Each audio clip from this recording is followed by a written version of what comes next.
और अब बात करेंगे प्रयागराज में पीएम मोदी ने महिला सम्मान कार्यक्रम को लेकर प्रियंका गांधी ने तंज कसा है। उन्होंने कहा है हमारे कैंपेन महिला हूं लड़ सकती हूं की वजह से बीजेपी आज महिला सम्मेलन कर रही है। हमें खुशी है कि पीएम मोदी और बीजेपी महिलाओं की बात कर रही है। साथ ही प्रियंका का कहना है कि उनके पास बहनें हैं, बहनें राजनीति में बदलाव लाएंगी। जब से यहाँ यूपी में भाजपा की सरकार है, पहली बार एक ऐसी मीटिंग हो रही है जिसमें सिर्फ महिलाएं आई हैं। तो पहली टेक तो यही है कि देखिए, अभी तो शुरुआत है। हमने तो महिला शक्ति को अभी थोड़ा थोड़ा हमने जगाया है। हमने एक नारा दिया, लड़की हूँ लड़ सकती हूँ। महिलाएं इससे जुड़ रही हैं, तो पहचान रहे हैं कि महिलाओं में शक्ति क्या है। अब महिलाएं, उत्तर प्रदेश की महिलाएं, मेरी बहनें, अगर आप अपनी शक्ति को पहचानो और देखो कि आपकी इतनी बड़ी शक्ति है, आज प्रधानमंत्री आपके सामने आकर झुक रहे हैं, तो क्या क्या नहीं कर सकती आप। तो ये तो मैं शुरू से ही कह रही हूँ। मैं तो बहुत खुश हूँ कि सारी पार्टियां पहचान रही हैं कि महिला जो है एक शक्ति है, उसे नकारा नहीं जा सकता। उसे आप एक गैस सिलेंडर दे के खुश नहीं रख सकते हैं। वो अपना हक चाहती है। आज महिला रोजगार चाहती है, अपने पैरों पे खड़ा होना चाहती है, अपने बच्चों के भविष्य को बनाना चाहती है, अपने भविष्य को मजबूत बनाना चाहती है। उसे नकारा नहीं जा सकता। तो हमने सिर्फ ये शुरुआत की।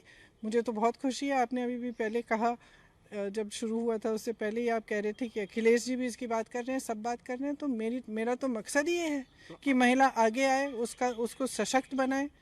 आपको लगता है कि मतलब आपका कहने का आशय ये है कि प्रधानमंत्री आज आए, जो इतनी चिंता है, वो कह रहे हैं कि कई लाख महिलाओं से हम बात कर रहे हैं। आप ही बताइए, तो पहले ये कभी उन्होंने किया है? आपको लगता है कि आपका impact is it Priyanka impact और rather Congress impact in politics? मेरा इम्पैक्ट क्या है? मेरा इम्पैक्ट ये है कि मेरी कोशिश क्या थी कि महिलाएं जागरूक बने। तो इम्पैक्ट तो ये है कि महिला की शक्ति अब दिखने लग गई है। महिलाएं एकजुट हो रही हैं। हर जगह हम जा रहे हैं, शक्ति संवाद जो हो रहे हैं हमारे। कल मेरठ में एक मैराथन हुई, 7,000 महिलाएं आ गई मैराथन के लिए। क्या कह रही हैं हमारी आवाज़ सुनो। तो मुझे तो खुशी इस बात की है कि उनकी आवाज़ अब सुनाई दे रही है और सबको एहसास हो रहा है कि उनको नकारा नहीं जा सकता, कि एक बहुत बड़ी राजनीतिक शक्ति है महिलाओं में। महिलाएं पहचाने इसको, खड़ी हो जाएं और जो उनके विकास की बात ना करे, जो उनके भविष्य की बात ना करे, जो उनकी सशक्तिकरण की बात ना करे, उसे नकारे। अब 5 सालों में मोदी जी ने किया नहीं। आज चुनाव से पहले ये घोषणाएं क्यों आ रही हैं? 5 साल तो आपकी सरकार थी। यहाँ पे महिलाओं के ऊपर जितना अत्याचार यूपी में हो रहा है, आप बताइए कहीं और हो रहा है? और जहाँ जहाँ अत्याचार हो रहा है, पुलिस प्रशासन, आपकी सरकार, कल कुलदीप सेंगर का क्या नतीजा निकला? तो मोदी जी ने तो मन से कहा है कि सरकार ने उनको बचाया है। आपकी सरकार ने, जहाँ जहाँ मैं गई हूँ, जब जब ये बलात्कार हुए, चाहे उन्नाव में, चाहे शाहजहाँपुर में, तो किस लिए हमने आंदोलन किया? क्योंकि सरकार अपराधियों को बचा रही थी। तो क्या उनके जो महिला विकास के, महिलाओं के सुरक्षित होने के दावे हैं, वो आपको लगता है खोखले दावे हैं? एकदम खोखले। उनकी विचारधारा में है ही नहीं कि महिला सशक्त बने। सुनिए क्या क्या कहते हैं। योगी जी ने खुद कहा है महिलाओं की ऊर्जा पर नियंत्रण होना चाहिए। कहा है कि नहीं कहा है? तो ये जो मानसिकता है, इस मानसिकता से क्या महिला आगे बढ़ सकती है? ये जो मानसिकता है कि एक गैस सिलेंडर पकड़ा दो, महिला रसोई में ही रहे, इस मानसिकता से कभी महिला सशक्त हो सकती है? नहीं हो सकती। तो अब चुनाव आ गया है, महिलाएं जागरूक हो रही हैं, हमारा नारा सब जगह फैल रहा है, तो स्वाभाविक है अब डर रहे हैं कि महिलाएं कहीं एकजुट हो जाए। तो अब सारी घोषणाएं आ रही हैं, सारी पार्टी अब जाग गई हैं कि हाँ, इस देश की आधी आबादी महिला है। मैं महिला हूँ, मैं शुरू से ये कह रही हूँ, तो मैं तो बहुत ही खुश हूँ। अच्छा, बीजेपी वाले ये कहती थी, या विपक्ष इन जनरल ये कहता था कि कांग्रेस के पास यूपी में तो जात और धर्म के आधार पर चुनाव होता है, तो उनके पास कोई बेस नहीं है, इसलिए प्रियंका जी ने महिलाओं की बात शुरू करी। पर आपको लगता है कि वो डायलॉग सुना था आपने अमिताभ बच्चन का दीवार में? मेरे पास माँ है, वो शशि कपूर थे। अच्छा, अमिताभ बच्चन ने पूछा ना, भाई थे दोनों। हाँ। तो अमिताभ बच्चन ने कहा मेरे पास गाड़ी है, मेरे पास बंगला है, मेरे पास ये है वो है। तो शशि कपूर ने कहा मेरे पास माँ है। तो मैं कह रही हूँ मेरे पास बहन है। अच्छा। तो आपको लगता है कि ये नैरेटिव अब सेट हो गया उत्तर प्रदेश के इलेक्शन? आप बताइए क्या लग रहा है आपको? नहीं, मेरे उससे नहीं, आपके से जानना चाहता हूँ, मैं तो जर्नलिस्ट हूँ। हाँ, मुझे तो लग रहा है कि हाँ, बिल्कुल महिलाएं समझ रही हैं कि एकजुट होने से एक बड़ी राजनीतिक शक्ति बन सकती हैं। ये महिलाओं के लिए क्यों महत्वपूर्ण है? क्योंकि अभी तक उनको जो प्रदेश की राजनीति है उससे एकदम नकारा गया है। जैसे आपने कहा, लोग कहते हैं जाति है, धर्म है, ये है।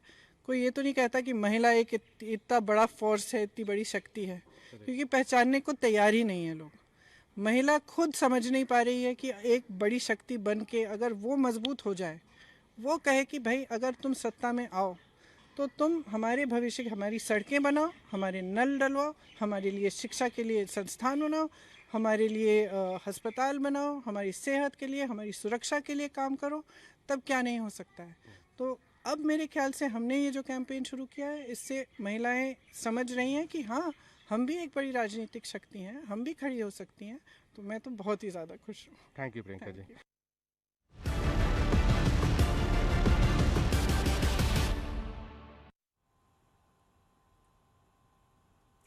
और अब बात करेंगे कि कल पीएम मोदी वाराणसी से पूर्वांचल में दुग्ध क्रांति का आगाज करेंगे।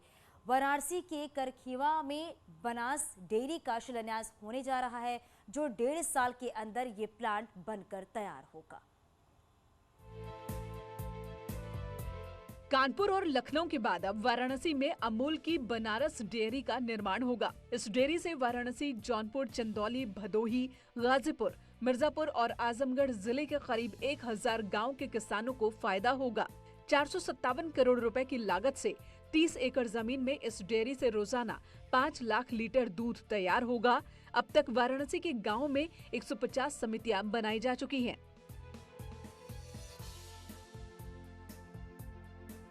प्लांट का काम और 1.5 साल में पूरा हो जाएगा।